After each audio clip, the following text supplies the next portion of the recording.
The markets just got jolted back to life with some great news from the White House. We're also going to talk about massive outflows, $3 billion in 1 week. I say lots of naughty things, so here's your warning. With some competition in the marketplace. But before we get into the news, things starting to pump and I've got juicy reasons on why. Your comments come first. Let's get into it. Minute Dog hanging out with me out in the upstate says Trump's going to have to pull a rabbit out of his hat on the meeting on the 7th.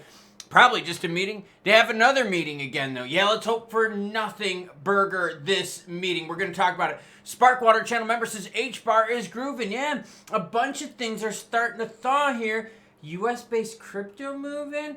H-bar, XLM. Let's keep going, everyone. By the way, loving the comments. Dorn Butler, another channel member, thank you so much, says, is this a separation or distinction for the broader market? I have a few, not as investments. I just enjoy being part of a project funding. No money, no honey. I do want to see crypto accepted as a viable commodity on open markets. Talking about how are we going to classify crypto, and I think a lot of us out there thinking, I don't even know if commodity fits. We might need a whole new designation out there in order for us to be comfortable with how crypto is regulated. Because if meme coins aren't a security and they're treated like a collectible, well then what does that do for utility coins? Yeah, we need something new. Something from scratch, everyone. Bitcoin sitting at 85,656. ETH is 2224. XP at 216. H-bar 24/7. Look at this. Up 15% last 24 hours. Could have bought H-bar for under 20 cents not too long ago. XLM fighting for that 30-some mark, sitting at 30.4. Squeeze at 281. BNB at 605. And ADA 64.5.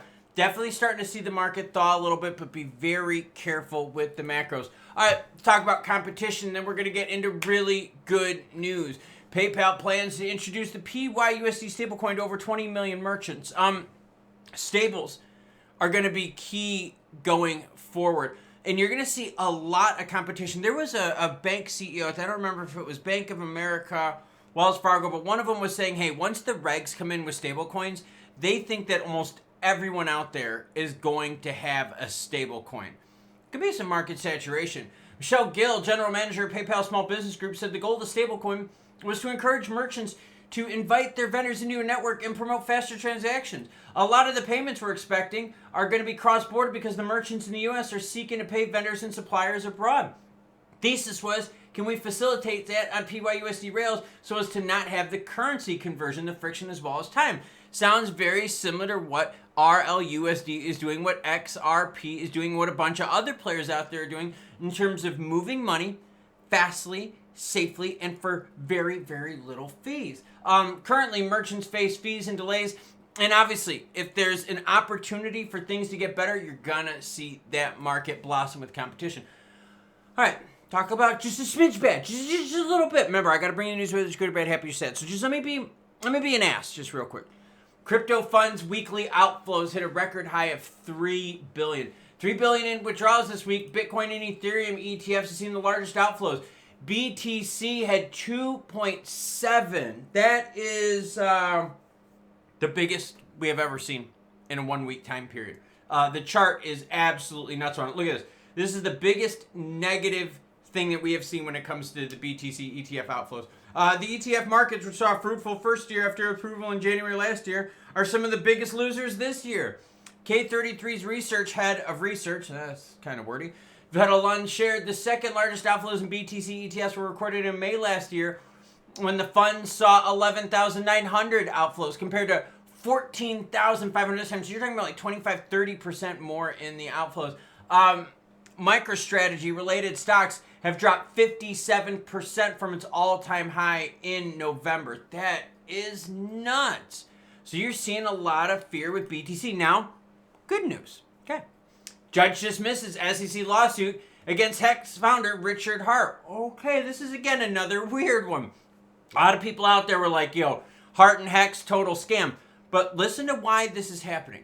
According to Judge Amon, the SEC's complaint fails to allege that this conduct was directed at the United States. Hart's legal victory against the SEC highlights jurisdictional challenges in cryptocurrency regulation impacting future enforcement actions. So basically what's happening here is jurisdictional limitations now are allowing this to be done with. So now you got to not only come up with the rules and regs, but you got to come up with how are we going to face it when maybe something was launched over here, but people over here bought it? What about if it was here, but honestly, the funds are managed in this country over here? We're going to have to go through this. There's going to be a lot of layers to this. So, again, I like this because you're not seeing overreach. You're seeing just the opposite. You're seeing the market get to do its thing until new regs come into place. All right, here's the good news. And yeah, I saved it for last, so hit the subscribe button and like button if you dig what you're watching and listening to. Trump to host the first White House crypto summit on March 7th. So why do I bring up comments? Well, because they're hot, spicy, naughty, and relevant, just like Minidog said about the meeting on the 7th. See, I read your comments. U.S. President Donald Trump will hold the first White House crypto summit on March 7th, bringing together industry leaders to discuss regs, stablecoin oversight, and the potential role of BTC in the U.S. financial system along with cryptos. The attendees will include prominent founders, CEO, and investors from the crypto industry, along with the president's working group on digital assets. I've got this here from David Sachs, Crypto's Hall. President Trump will host the first White House crypto summit on Friday, March 7th. Will we get some bull action? Will we get a temporary relief in the market, a temporary rally only? Maybe lowercase r. But I like this. For immediate release, 2/28/2025. By the way, this is all linked down in the description below. As soon as I get the guest list, I will be sure to share it with you. But that is right now the big story. That Trump's group is meeting on the 7th. Gonna have industry bigs, leaders, CEOs, CLOs. Wonder if your favorites are gonna be there? Well, hit that notification bell so you don't miss out. Like I said, I'll share it with you when that news breaks. And so I just got back from a card show in the upstate. A little bit of baseball, sports, Pokemon action, and I gotta be honest with you, kind of a wah-wah.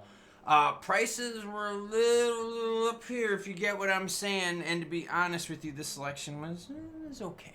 But enough about that. Honestly, though, we're going to need a whole new designation for crypto because there is a big difference between how BTC works, how XRP works, how Doge works. They're all very different. And you don't want to just be bundled into something for the sake of it being easier. You want to be put into a classification or a category that is the best and most accurate for your situation. That's what we need in the long term. Because right now, the whole meme thing, treated just like trading cards, just like collectibles, that is like zero protection for the investor. Now, I know. A lot of you out there are like, but bro, if you get into meme, you're expecting to get wrecked. And trust me, I get that. I definitely watch out, especially into that celebrity crap. But think about that. You want trust in the marketplace. And when you have trust in the marketplace, more money wants to flow in. So like I said, when I went to the card show today, you know what booths were popping? Pokemon booths. You know what cards were selling the hottest? Pokemon non-graded. Loose stuff was selling left and right. I was seeing first editions go left and right. And also full arts, alternative arts, and stuff like that. Yeah, that was flowing. Other things weren't. So when we talk about the stuff in crypto, things being graded, things being hot, we have to think about it as a whole. And if we're getting a kickstart from Trump with this meeting on the 7th, that's awesome. But just like I said at the show, if it's kind of meh, it's still meh. And that's where we're at in crypto right now. We need new classifications because meme isn't the same as a card at a table. Like, it's just so different. But then again, we don't have the right classifications to begin with. And I don't mean to ramble, but like the more like I go, like out in public and I start thinking, okay, cool. So crypto is just like this collectible over here. Got it. Okay, wait a minute. Crypto is just like my one card up there. Okay, got it. It doesn't seem to fit, right? It's almost like putting meme coins in the same designation as art. Like that it's just funky. So let me know down below what your thoughts are, how we should classify crypto. And let me know which ones you want to classify, right? Like if you're targeting XRP, what do you think the rules and regs should be? Let me know down below. Maybe I'll share it beginning in the next video. And of course, what everyone, choo-choo bitches.